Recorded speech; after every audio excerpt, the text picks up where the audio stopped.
Hello students, कैसे हो। मैं संदीप शर्मा और आप देख रहे हो मेरा यूट्यूब चैनल बिग्स इंस्टीट्यूट, जिस पे आपका स्वागत है। तो बच्चों, आज की अपनी जो क्लास है उसका टॉपिक है विद्युत धारिता। यानी कि आज की क्लास में अपन ये समझेंगे कि विद्युत धारिता होती क्या है, एसआई मात्रक क्या होता है, किस तरीके से इसको परिभाषित किया जाता है। तो इसको समझने से पहले आपको ये पता होना जरूरी है कि अगर जैसे ये कोई वस्तु है, इस वस्तु को अपन ने ये पहले कोई भी मान का आवेश दिया, ये आपका है विद्यमान आवेश वस्तु पर, जो आपने पहले इसको दे दिया। अब अपन को ये नया आवेश है, वो नया आवेश इस पर देना चाहते हैं। यानी आप कह सकते हो कि इसके आवेश में क्या करना चाहते हो, वृद्धि करना चाहते हो। तो आवेश में वृद्धि करेंगे तो यानी कि इस आवेश के कारण इस पे प्रतिकर्षण बल लगेगा, जिसके विरुद्ध अपन को कार्य करना पड़ेगा। और यही कार्य इसकी स्थितिज ऊर्जा के रूप में क्या हो जाता है, आपका संचित हो जाता है। तो आप ये कह सकते हो कि वस्तु के आवेश में वृद्धि करने के लिए कार्य करना पड़ता है, और यही कार्य वस्तु की स्थितिज ऊर्जा में वृद्धि करता है, या ऐसे कह सकते हो विभव में वृद्धि करता है। तो आप ये कह सकते हो कि किसी चालक को आवेश देने पर उसके विभव में उसी अनुपात में वृद्धि होती है। तो अगर अपन माने कि किसी वस्तु को Q आवेश दें तो उसके विभव में अगर V वृद्धि है, तो आप यहां से ये लिख सकते हो कि आपका जो Q है वो समानुपाती है किसके, V के। यानी किसी वस्तु को दिया गया आवेश उसके विभव में वृद्धि के क्या होता है, समानुपाती होता है। यानी कि जैसा आवेश दोगे जितना, उसी अनुपात में उसके विभव में वृद्धि होगी। तो आप कह सकते हो Q समानुपाती V है। समानुपाती का चिन्ह हटाएंगे तो एक नियतांक आएगा जिसको कहेंगे अपन C। अब ये जो C है आपके पास, ये आपका एक समानुपाती नियतांक होता है, और इसी समानुपाती नियतांक को अपन कह देते हैं चालक की विद्युत धारिता। तो बच्चों, आपने यहां क्या सीखा कि सर विद्युत धारिता को C से लिखा जाता है, और ये एक समानुपाती नियतांक होता है। और ये तब आता है जब Q समानुपाती V के एक्सप्रेशन में अपन जब समानुपाती नियतांक यूज में लेते हैं।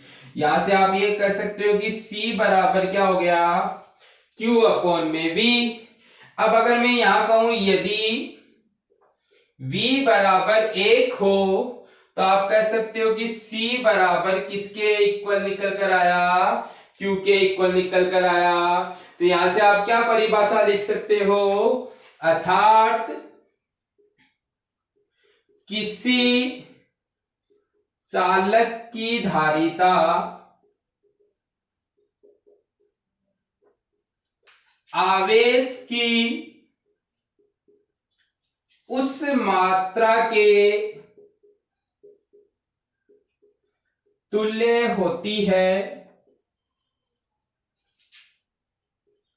जो चालक के विभव में इकाई वृद्धि कर दे।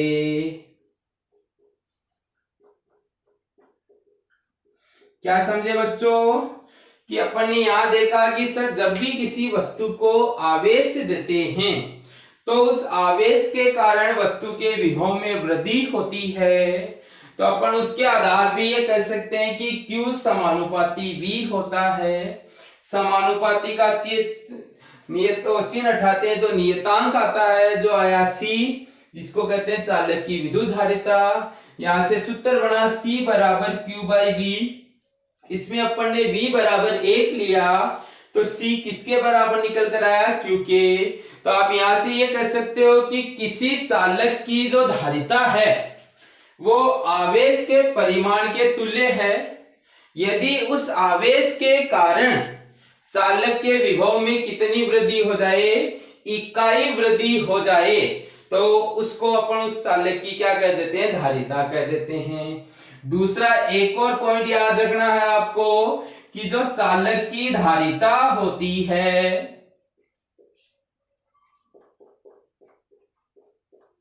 वो क्या मापन करने का काम करती है? चालक द्वारा आवेश ग्रहण करने की क्षमता को व्यक्त करती है। एक पॉइंट आपको यह भी याद रखना है कि चालक की धारिता से अपन क्या कह सकते हैं कि चालक की धारिता है वो कोई भी चालक कितना आवेश ग्रहण कर सकता है उसको निरूपित करने का कार्य करती है।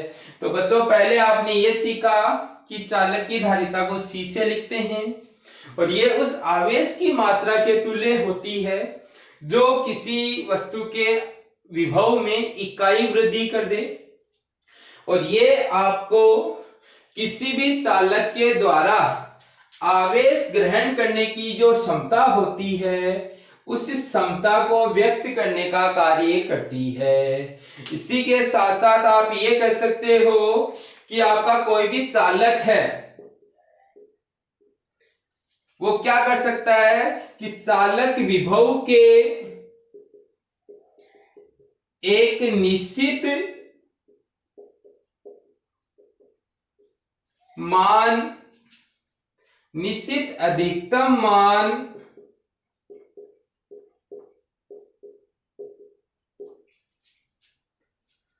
तक ही आवेश ग्रहण कर सकता है। इस लाइन का मतलब क्या हुआ बच्चों कि अगर आप किसी चालक की बात करोगे तो अपन को पता है कि उसको आवेश देंगे तो विभव में वृद्धि होगी। तो इस तरीके से आप कह सकते हो कि अगर आपके पास चालक का कोई फिक्स विभव है तो उस फिक्स विभव पर आवेश का जो मान है वो क्या मिलेगा? अधिकतम मिलेगा। तो बच्चों पहला पॉइंट तो आपने ये समझा कि चालक की धारिता को C से लिखते हैं। दूसरा पॉइंट आपने ये सीखा कि चालक की धारिता उस आवेश की मात्रा के तुल्य होती है जो उसके विभव में इकाई वृद्धि कर दे। तीसरा पॉइंट आपने ये सीखा कि चालक की जो धारिता होती है वो उसके आवेश ग्रहण करने की क्षमता का मापन होती है। और चौथा पॉइंट आपने ये सीखा कि किसी भी चालक को जब आवेश देते हैं तो वो निश्चित विभव पर अधिकतम मान क्या कर सकता है? ग्रहण कर सकता है आपके पास। बच्चों ये चारों पॉइंट क्लियर है, कोई दिक्कत नहीं है। आप इसका एक बार स्क्रीनशॉट ले लीजिए। तो बच्चों आप धारिता से संबंधित 4 पॉइंट सीख चुके हो जिसमें पहला पॉइंट सीखा इसको C से निरूपित करते हैं। दूसरा पॉइंट आपने ये सीखा कि ये आवेश की उस मात्रा के बराबर होती है जो उसके विभव में इकाई वृद्धि कर दे। तीसरा पॉइंट आपने ये सीखा कि ये किसी भी चालक के आवेश ग्रहण करने की क्षमता को प्रदर्शित करती है। चौथा पॉइंट आपने ये सीखा कि आपके पास जो विद्युत धारिता होती है वो आपको ये बताती है कि कोई भी चालक एक निश्चित विभव पर अधिकतम आवेश ग्रहण कर सकता है। पांचवा पॉइंट अपन ये देख रहे हैं कि अपन ने ये देखा कि Q बराबर किसके होता है? CV के होता है। तो आप यहां से Q और V के बीच में अगर आरेख खींचो यानी कि एक साइड अपन ने Q लिया एक साइड V लिया तो इनका जो आरेख है वो एक सीधी सरल रेखा मिलती है। यहाँ जो आपका कोण है वो इसके ढाल को निरूपित करेगा। तो आप ये कह सकते हो कि QV आरेख का जो ढाल होता है वो ढाल किसके बराबर लिख सकते हो आप? tan theta. और tan थीटा होता है Q अपॉन V। और यहां से Q अपॉन V का मान निकालोगे तो ये किसके इक्वल निकल कर आएगा? C के इक्वल। तो आप कह सकते हो कि QV आरेख का जो ढाल है वो किसके इक्वल होता है? आपका C के इक्वल होता है। यानी कि इसका ढाल चालक की धारिता के तुल्य होता है। तो बच्चों आपको एक पॉइंट ये भी ध्यान रखना है अगला पॉइंट अगर आप बात करोगे धारिता से संबंधित, तो 6 पॉइंट आता है इसका मात्रक व विमीय समीकरण से संबंधित।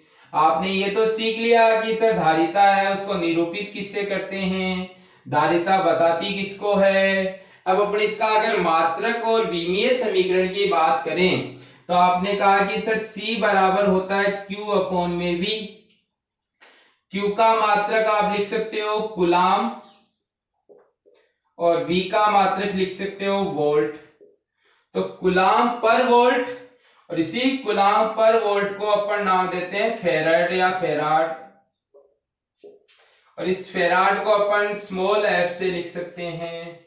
तो बच्चों ध्यान रखना कि इसका जो SI मात्रक होता है वो आपके पास, इसको फेराड बोल दो या फेराड बोल दो, ये होता है। तो ध्यान रखना बच्चों, फेराडे है भी आपने एक नाम सुना है, फेराडे आवेश का मात्रक होता है, जबकि फेराड है वो किसका मात्रक होता है, आपका इसका मात्रक होता है।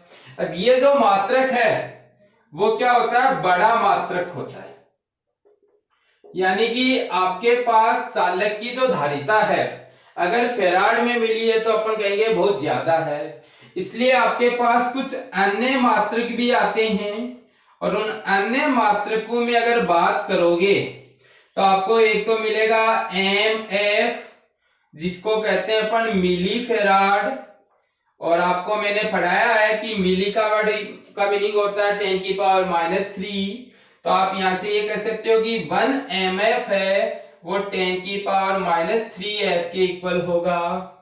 ऐसे ही आपके पास एक और मात्रक आता है म्यू F, इसको अपन कहते हैं माइक्रोफेराड, और माइक्रोफेराड में 1 माइक्रोफेराड है वो 10⁻⁶ F के इक्वल मिलेगा।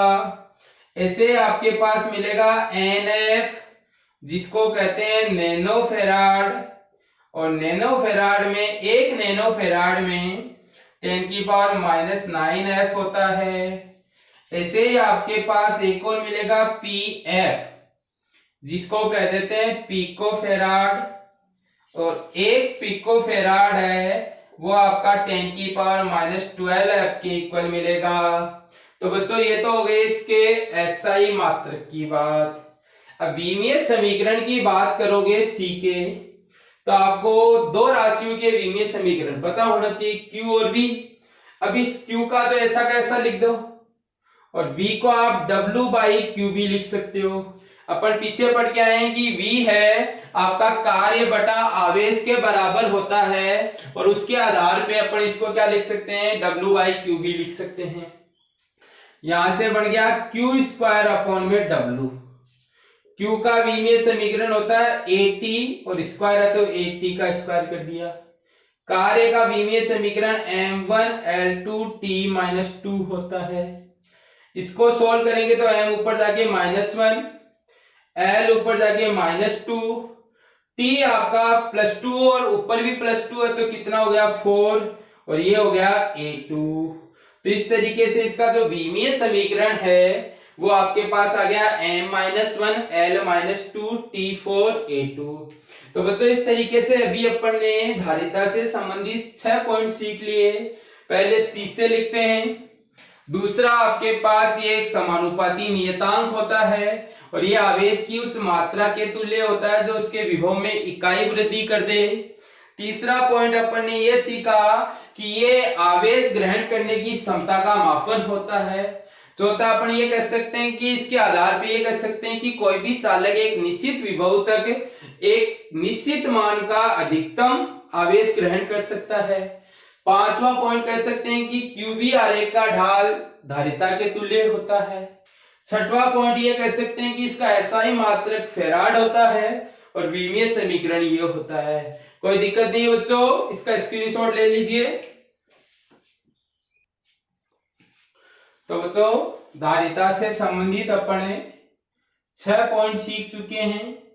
अब अपना 7वां पॉइंट आता है कि आप यहां से 1 फेराड की डेफिनेशन लिख सकते हो।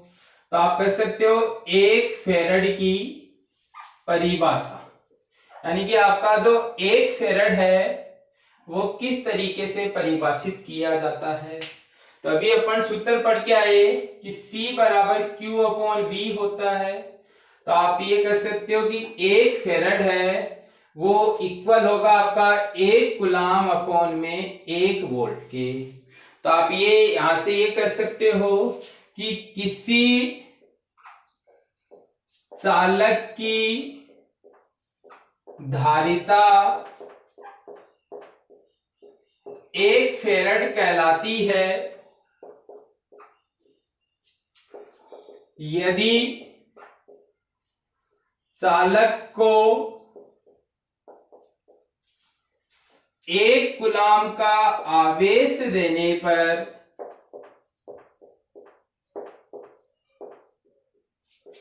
उसके विभव में 1 वोल्ट की वृद्धि हो जाए। यह आपकी 1 फेरेड की परिभाषा होती है।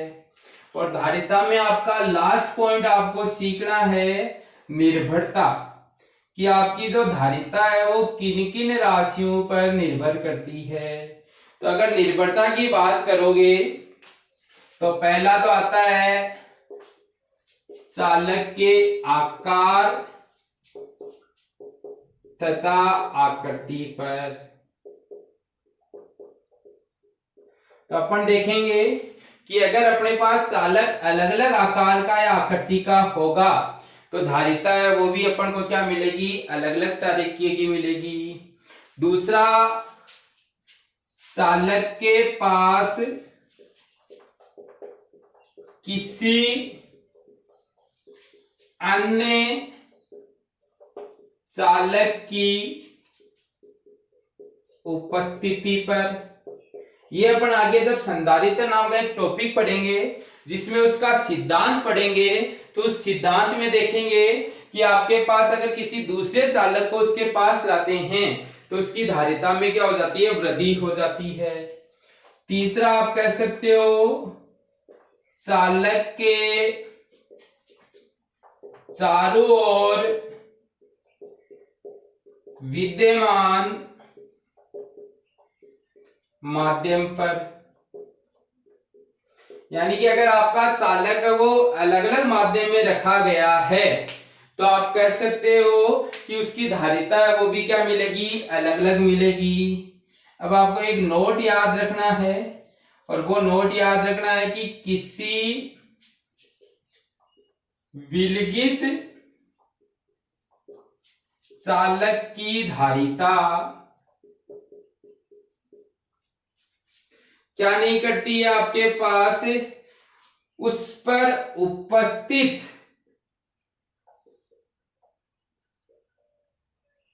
आवेश तथा विभव में वृद्धि पर निर्भर नहीं करती है। तो इस पॉइंट का मीनिंग क्या हुआ कि अगर किसी आवेश चालक को आवेश देंगे तो उसके विभव में उसी अनुपात में वृद्धि होगी, यानी कि उनका जो अनुपात है वो क्या रहेगा, नियत रहेगा। तो बच्चों इस तरीके से आपने धारिता से संबंधित 7 पॉइंट पढ़े। पहला पॉइंट इसको C से निरूपित करते हैं। दूसरा पॉइंट आपका ये आवेश की उस मात्रा के तुल्य होती है जो उसके विभव में इकाई वृद्धि कर दे। तीसरा आपने ये पढ़ा कि धारिता है वो आवेश ग्रहण करने की क्षमता को प्रदर्शित करती है। चौथा आपने ये पढ़ा कि अगर आपके पास धारिता है तो उससे अपन ये कह सकते हैं कि एक निश्चित विभव पर चालक अधिकतम आवेश ग्रहण कर सकता है। पांचवा पॉइंट है वो अपन ने पढ़ा कि क्यूबी आरेख का ढाल धारिता के बराबर होता है।